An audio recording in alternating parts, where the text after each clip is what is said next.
This is John Patrick Shanley's wonderful 2005 Pulitzer Prize winning play, and it's such a closet intensity involved in 1960s Bronx Catholic school. Your sister Aloysius is going head to head with Philip Seymour Hoffman's father Flynn.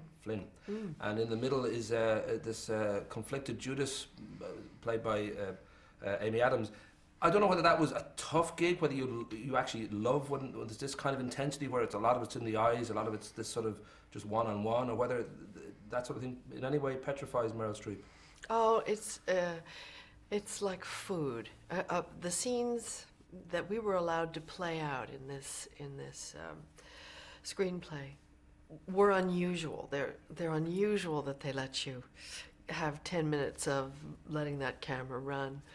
And we didn't have the money and our time to labor over any of it. And they didn't have the time to take it into the editing room and cut it all up and make the performances there. We knew that often these scenes would play just as they did in one. And so, yeah, that charges you up. It sort of is as exciting as when the curtain lifts and you go out into the play.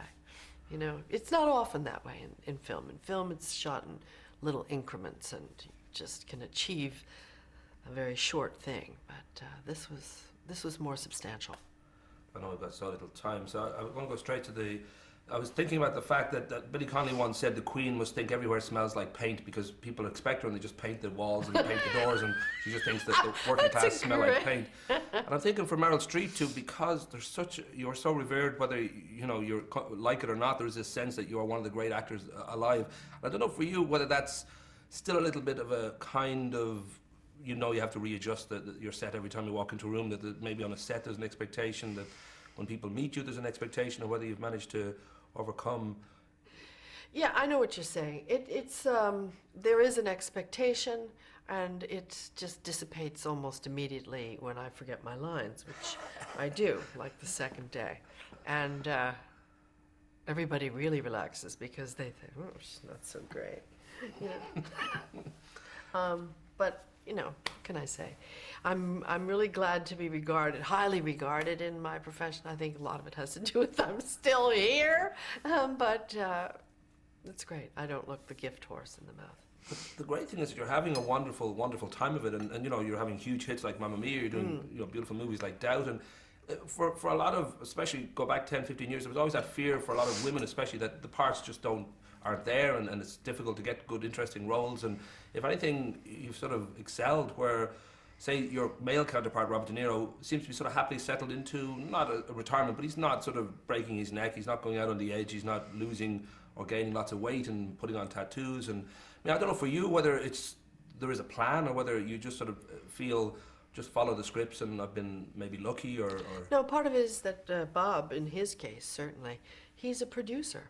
He runs Tribeca Films. He runs the Tribeca Film Festival.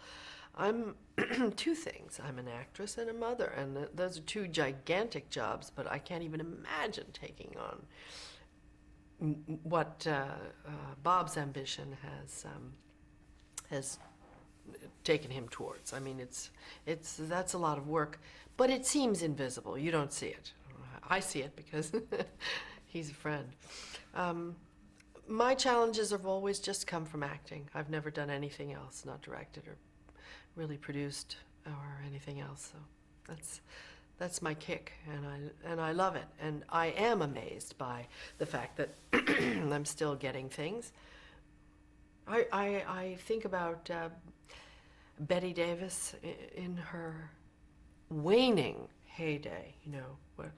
All About Eve, when she was playing a washed-up actress. She was 19 years younger than I am. She was 40. And when she played in those sort of ghoulish things with Joan Crawford, Hush, Hush, Sweet Charlotte, and you don't know any of these, but... Oh, no, I do actually. But she was 9 years younger than I am now. The idea that I could have a love scene with Pierce Brosnan this year... it's wonderful. It means that it's sort of a signal that the world is changing a little bit. there are not a million movies out there where that happens, and certainly Mamma Mia took everybody by surprise, not those of us who made it, because there is a sizable audience that really does think you're not dead at 40. Rock and roll. I'm getting the frantic finger to run. Oh, lovely. Very, very nice Thank to talk you. to you Nice again. to talk to you too. I was Thanks going a to lot. ask, and